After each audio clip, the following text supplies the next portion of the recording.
The day I slid a wedding gift off my brother's living room shelf, steamed its end paper loose with a travel iron, and pulled out a 9-year-old notarized agreement from a hidden pocket, I already knew exactly how this would end.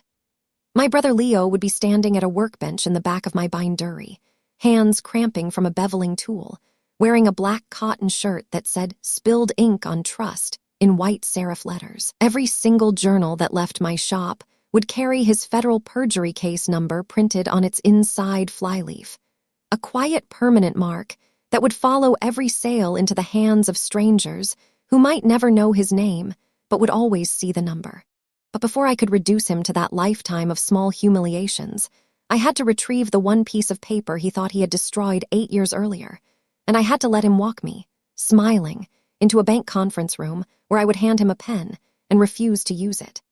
I am a forensic accountant, or I was, for 20 years, in a gray cubicle at a mid-tier firm that handled fraud examinations for insurance companies and probate disputes. My job involved staring at bank statements under a magnifying lamp until the numbers started to confess.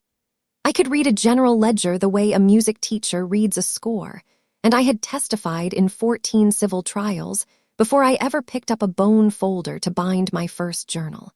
The leatherwork came from my grandmother, a Polish immigrant who had worked in a glove factory in Chicago before she retired to a small garage studio where she taught me to pare, stitch, and case in. After my divorce, when I was 47 and tired of chasing embezzlers for a partnership I would never make, I cashed out my entire 401(k)s. $115,000, every penny I had scraped together by skipping restaurants and driving the same Toyota for 11 years.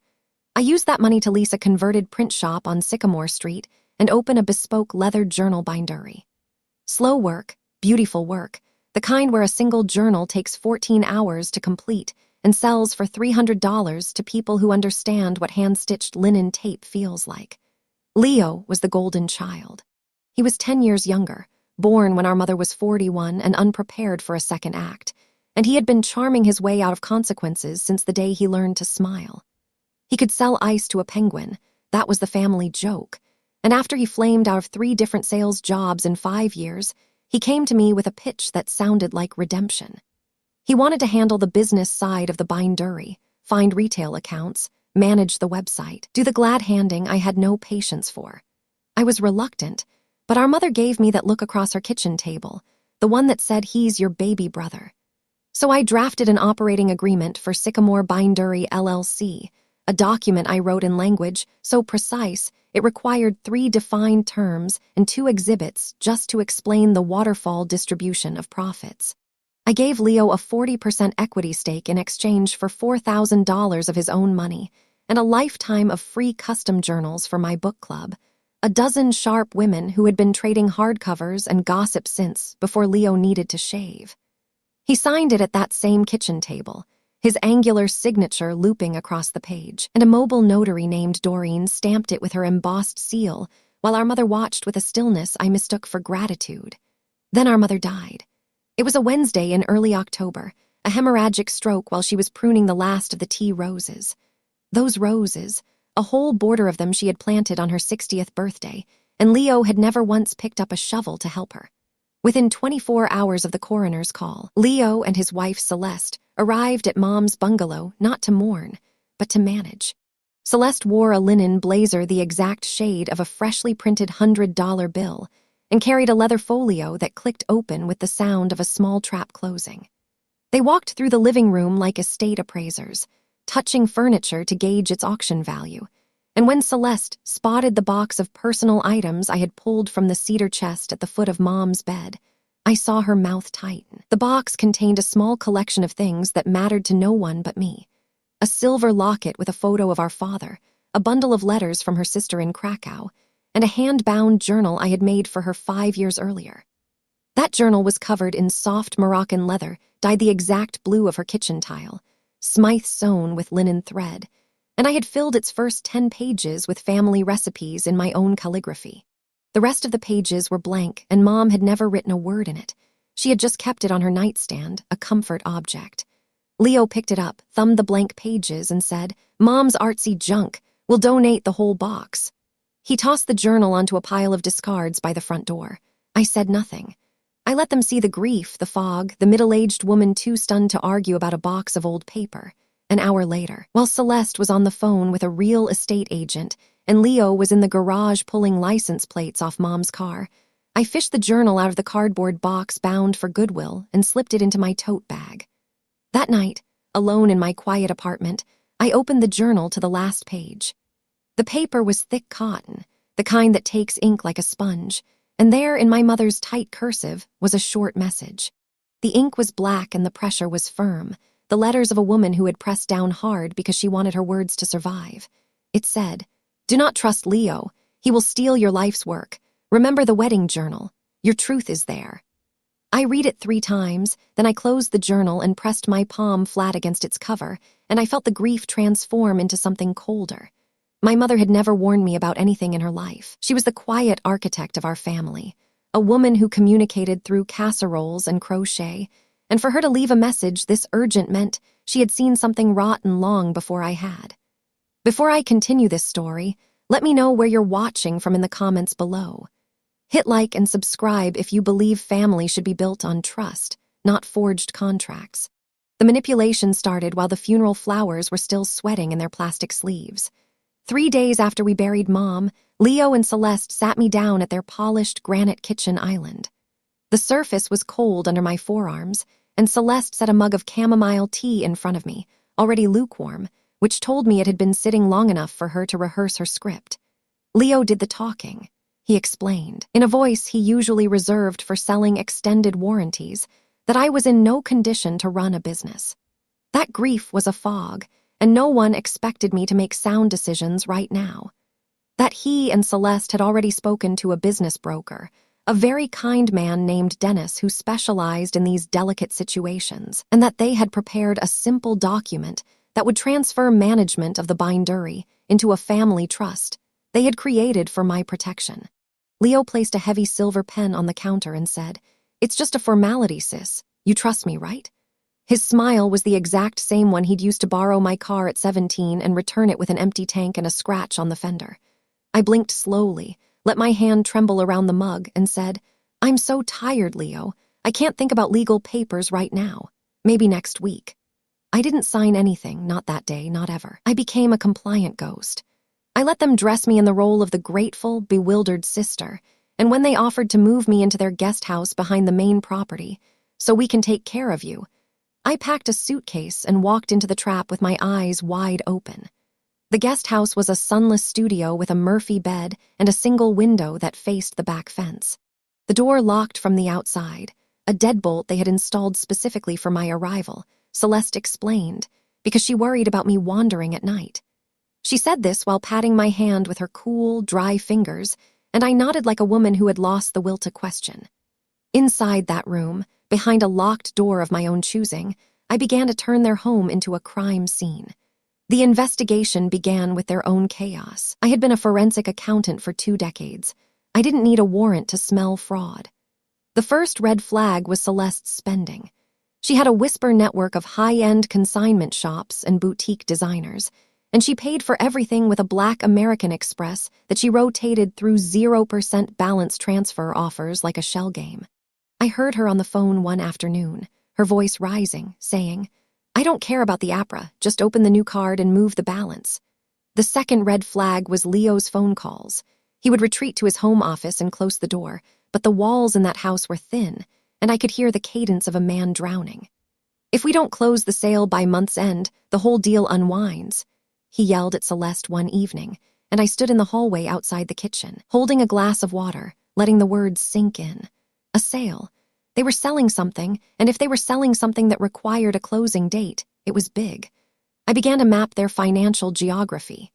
Their BMW coupe sat unused in the driveway for 2 weeks, and one morning I saw a repossession notice tucked under its wiper, a bright yellow sticker that Leo tore off with a curse.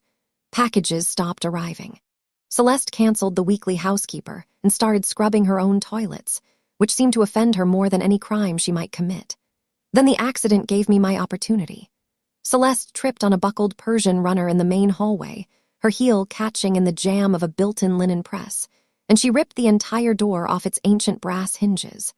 It was a cheap hollow-core slab from the 1980, and she stood over it in her yoga pants, screaming at the splintered wood like it had personally attacked her. I walked into the hallway, looked at the damage, and said, "I can fix this." She stared at me as if I had offered to perform brain surgery with a butter knife. "You," she said. I didn't explain that I had spent the last 5 years maintaining a bindery full of antique equipment. I had rebuilt a cast-iron standing press, replaced the rotted floorboards under our packing table, and built custom shelving from reclaimed oak. I simply walked to my car, retrieved the small tool kit I kept in the trunk, and came back with a block plane, a set of chisels, and a screwdriver. I planed a 1/4 inch off the bottom rail of the door, the blade setting so fine the shavings curled like watch springs. I mortised new pockets for the hinges with a 1/2 inch chisel, the bevel honed sharp enough to pare end grain without tearing. I rehung the door so it closed with a whisper and latched with a click that felt like punctuation. Leo walked through the hallway, stopped, and stared at the perfectly hung door. "When did you learn all that?"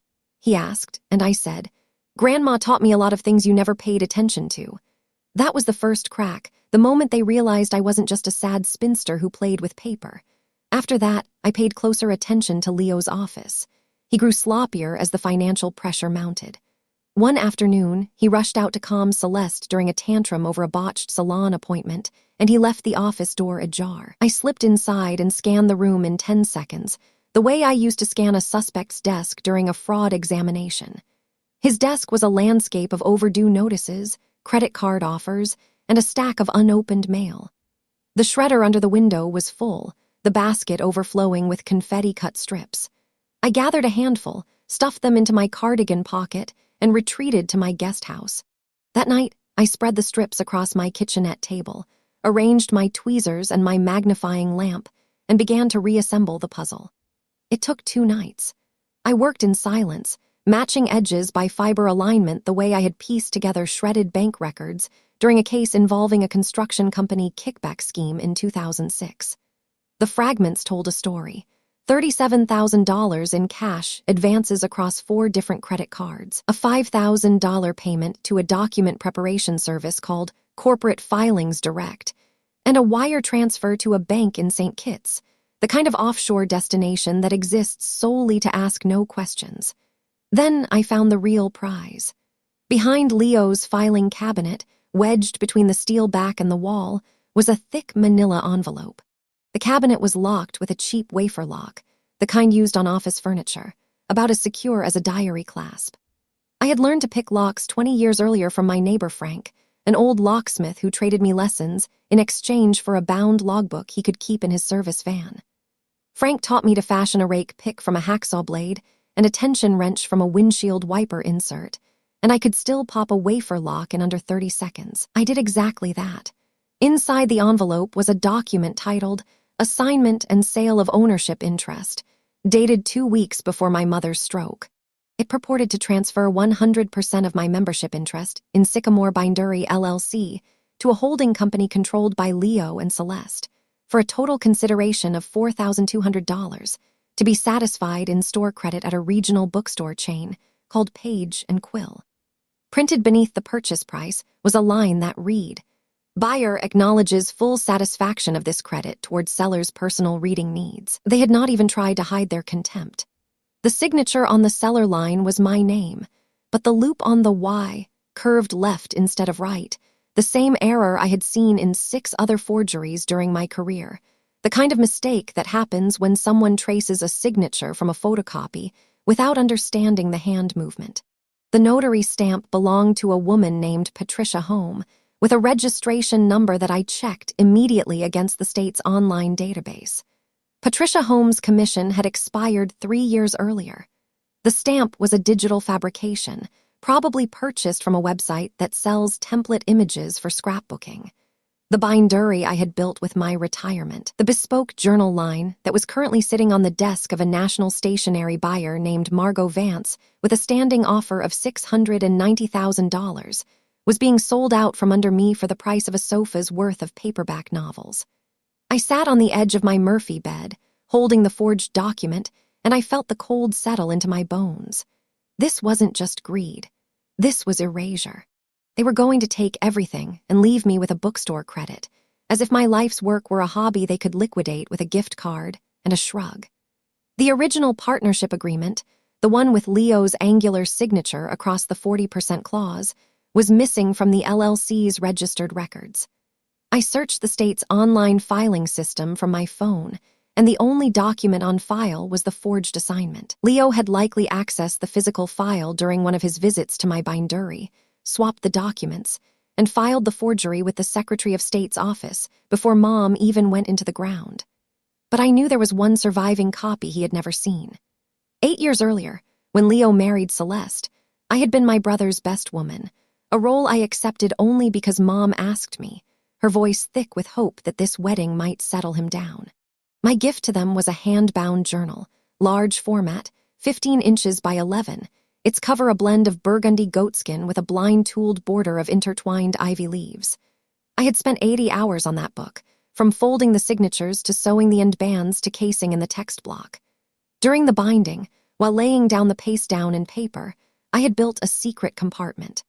I lined the inside cover with a sheet of archival cotton, sewing only 3 of its edges and leaving the top open like an envelope. Into that pocket, I had slipped a duplicate of our original partnership agreement, the notarized original, a quiet insurance policy I had tucked away because a woman who spends her career chasing fraud knows that trust is a paper-thin currency and paper can be hidden. The journal had sat on their living room bookshelf for 8 years, a decorative object Celeste never touched because she thought journals were, in her words, clutter. No one knew the pocket existed except me, and as I now understood, my mother. She must have watched me slide the document inside at the kitchen table the night before the rehearsal dinner, must have stored that knowledge for a decade, and must have written her warning with the certainty that one day her daughter would need a weapon. I could not simply walk into the main house and take the journal. They were home too often, and Celeste had the territorial awareness of a hawk. I needed a plan, and I needed an ally. My mother had always kept a small safety deposit box at Heritage Mutual Bank, a local institution that still had brass fixtures and tellers who knew your name. I still had the key, a small brass thing on my keyring that I had not touched since her death. The day after I unearthed the forgery, I drove to the bank and sat down with Mr. Hallstrom, the trust officer who had known my mother since her church choir days in the 1990s. He was a walrus of a man in his late 60s, with a slow, measured voice and a habit of cleaning his glasses with a microfiber cloth whenever he was about to deliver something significant. I showed him the forged buyout document, the shredded bank statements, the metadata I had noted about the expired notary stamp. He studied the forgery under a desk lamp, his glasses back on, his breath slow and steady. Then he did something I didn't expect. He opened a file drawer and pulled out a living trust document my mother had amended 18 months before her death. The trust, he explained, contained a clause my mother had built with his help after Leo tried to borrow $50,000 against her house 2 years earlier. The clause was a dead man's switch, a legal tripwire she had set with a precision that would have made my forensic accounting team weep. It stated that any sale, transfer, or encumbrance of Sycamore Bindery LLC executed without my express, witnessed, and notarized consent in person before 2 designated bank officers would be automatically void ab initio. Furthermore, all assets of the LLC would immediately revert to the trust's beneficiary, me, while any profits derived from a fraudulent sale would be frozen and clawed back by the bank's legal department. The trust also named Mr. Hallstrom as a special trustee with the power to initiate a forensic audit and refer the matter to the FBI's Financial Crimes Task Force if he determined probable cause existed. My mother, the quiet woman who pruned tea roses and never raised her voice, had spent her last 18 months building a legal bunker around my life's work. Mr. Hallstrom set his glasses on the desk and said, "If you can give me the original agreement with Leo's signature, plus the wedding journal as evidence of his knowledge of the true ownership, we can freeze their accounts within hours and coordinate with the U.S. attorney. But we need more than documents. We need Leo and Celeste to attempt the fraudulent transaction in front of us. We need them to walk into a trap and sign the final sale papers." He handed me a small black device, about the size of a paperclip holder, with a USB connector on one end. "This is a forensic imaging tool," he said. It runs a script that copies all document files, email databases, and system logs from any computer it's plugged into. If you can access Leo's laptop, even for 3 minutes, we can extract the metadata linking him to the forgery and the offshore account. The FBI has a task force on a hair trigger for this kind of fraud. They just need the digital chain of custody. I told him I could do better than just a USB device. I could get the wedding journal, I could stage a medical crisis to buy time, and I could plan a recording device during the crisis to capture whatever they said when they thought I was incapacitated. I had learned, during 20 years of fraud examinations, that the most dangerous thing a suspect can do is talk in front of what they think is a neutral witness. The maximum cruelty beat happened on a Thursday afternoon. I spent the morning preparing.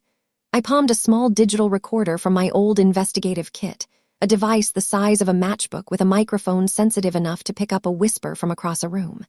I swallowed a tablespoon of salt to blanch my face, practiced breathing shallow, and rehearsed my collapse until the muscle memory felt real.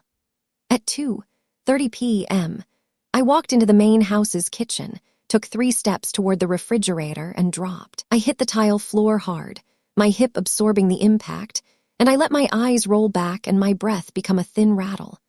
The recorder was already running, pressed between the waistband of my slacks and the small of my back. I lay there, a wet rag cooling against my wrist where I had palmed a melting ice cube, and I waited for my brother to call an ambulance. Instead, I heard Leo's footsteps approach, pause, and then a moment of silence so complete I could hear the refrigerator compressor cycling. Then he spoke, his voice calm and businesslike. "She's down," he said to Celeste, who had just entered from the living room. "Get the documents together. If she's stroking out, we might not need her signature. The trust clause requires her presence or a medical declaration of incapacity. Call Dr. Lindgren and tell him we need a capacity assessment at the house. Tell him she's been declining for weeks." Then I felt his loafer pass within 2 inches of my cheek as he stepped over my body to grab a manila envelope from the kitchen counter. I kept my eyes shut, my breathing shallow, and I listened to Celeste's voice, bored and irritated. "She's so dramatic," Celeste said. "Is she even really out?" I heard the click of her phone camera taking a photo, presumably to document my episode for the doctor. "This better not mess up the closing," she added. "Margot is flying in Monday. I don't want to reschedule because your sister can't handle her blood pressure." The indifference was absolute. They weren't hoping I would die. They were weighing my potential death as a scheduling conflict, a logistical inconvenience in their fraud. I lay on that cold tile and let the last ember of sisterly love I had been carrying for 40 years go dark. I would bring this entire house down, and I would do it with the same quiet precision my mother had used to build the trust. They called a paramedic eventually, a bored young man who took my vitals and suggested low blood sugar. I recovered with a slurred, confused confession about forgetting to eat, and they sent me back to the guest house with a glass of orange juice. That night, I sat on my bed, the recorder in my hand, and listened to the playback. Every word was captured. The doctor's name, the reference to Margot, the phrase, "We might not need her signature." I saved the file to a backup drive and sent a copy to Mr. Hallstrom with a note. Exhibit C. The next 2 days required surgical timing. Celeste had a standing spin class on Monday and Thursday evenings, a 60-minute window when the house was empty, except for Leo, who usually retreated to his office with a bottle of scotch and a stack of collection letters. On Friday night, I waited until I heard Leo's office door close and the faint clink of a glass on his desk.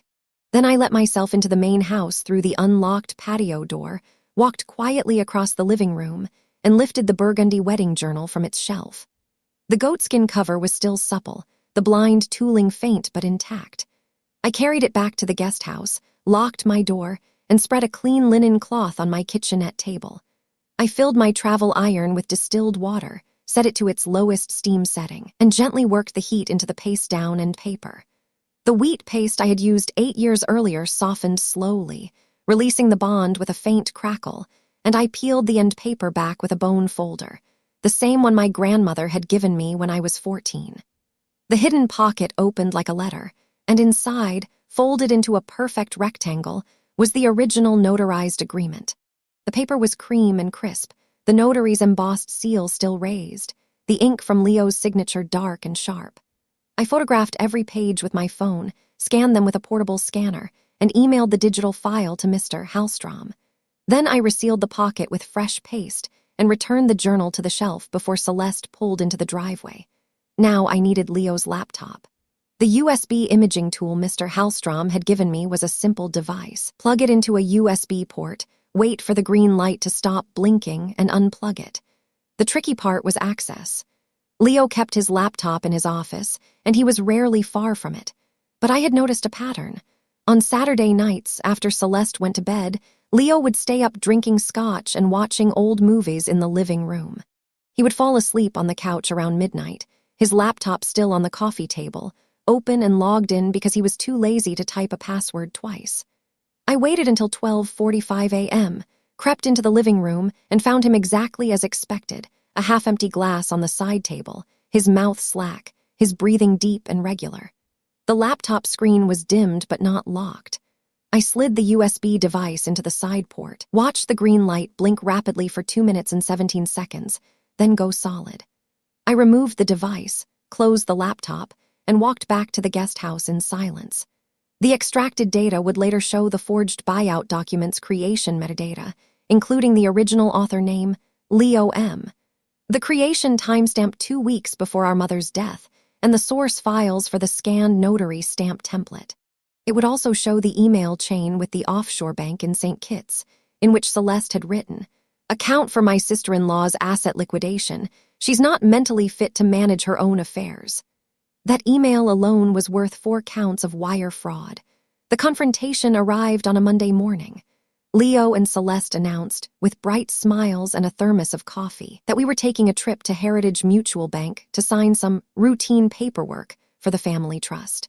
They dressed me in a soft lavender cardigan Celeste had bought, a garment that made me look exactly like the helpless, medicated aunt they wanted the bank officers to see.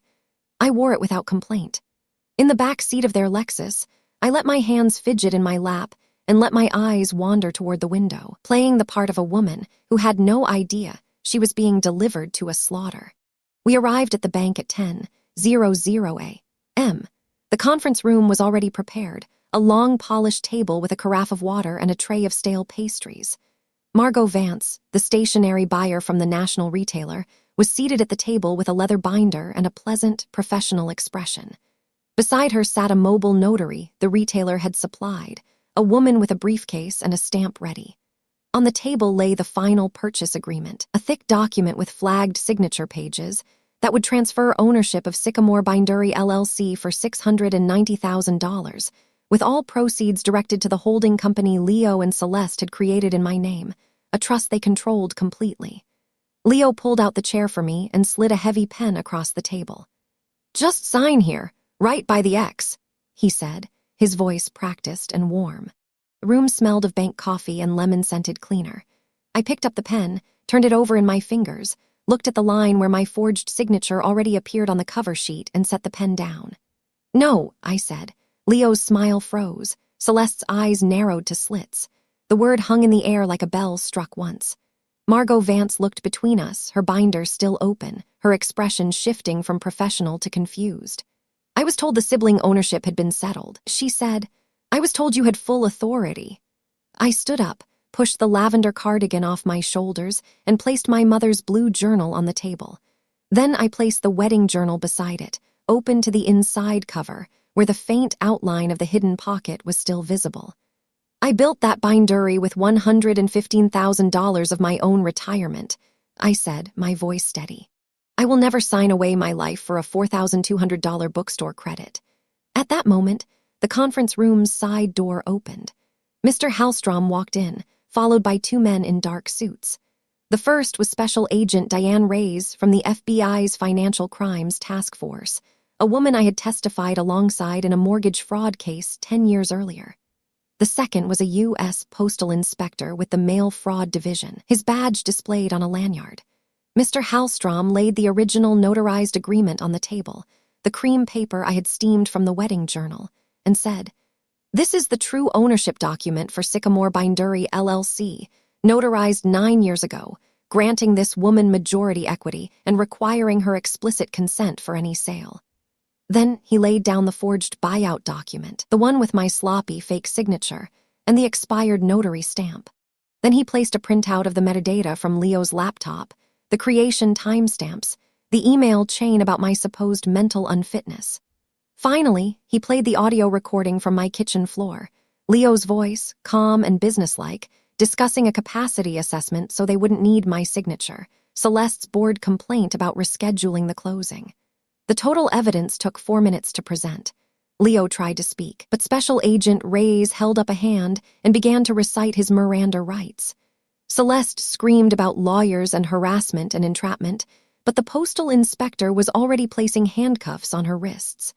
Margot Vance sat back in her chair, her pen still uncapped, and said, "Well, I believe we owe you an apology and a direct negotiation."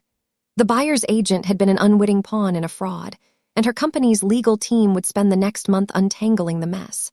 Leo and Celeste were led out the bank's back entrance, Leo's face a collapsed balloon of rage, Celeste's linen blazer smeared with mascara from a sudden, performative flood of tears.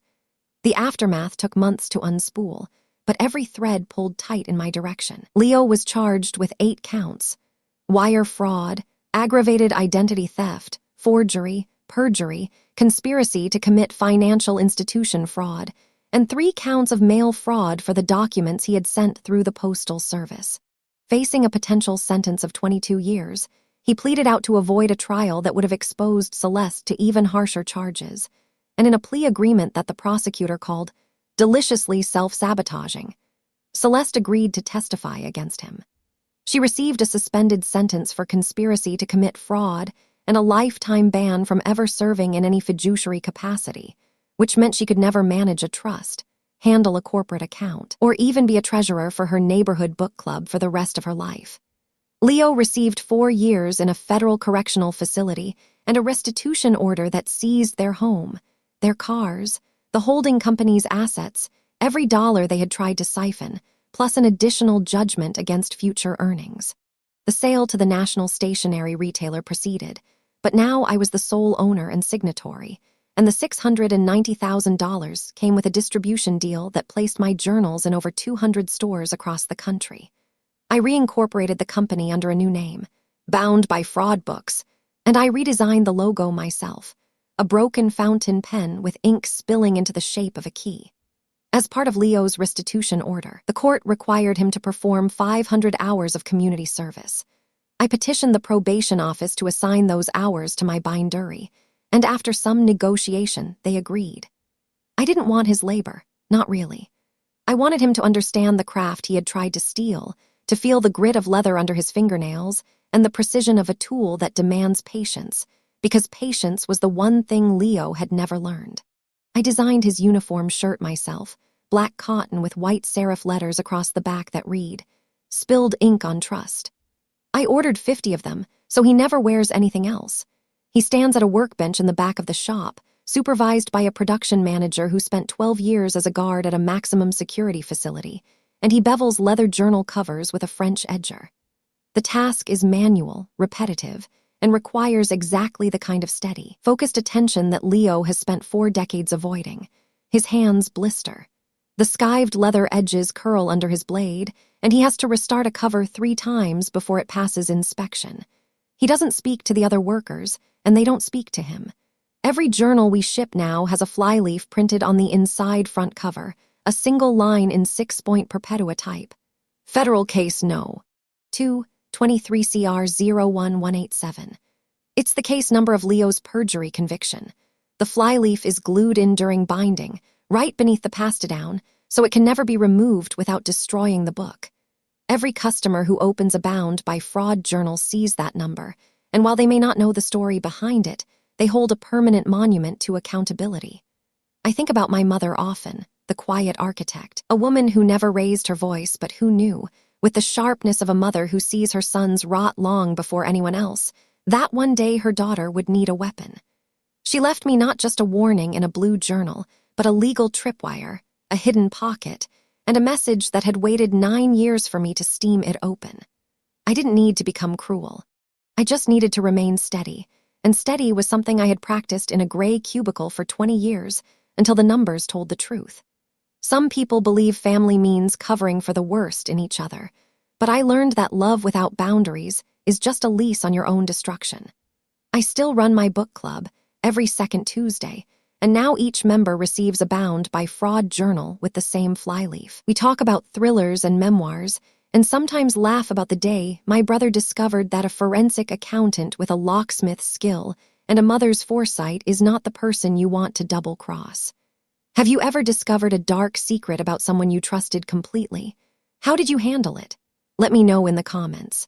If you believe that integrity is the only binding that lasts, hit like and subscribe for more stories of quiet people who turn the tables. I'll be back next time with another true account of family betrayal and the sweet arithmetic that follows. Until then, count your pages carefully.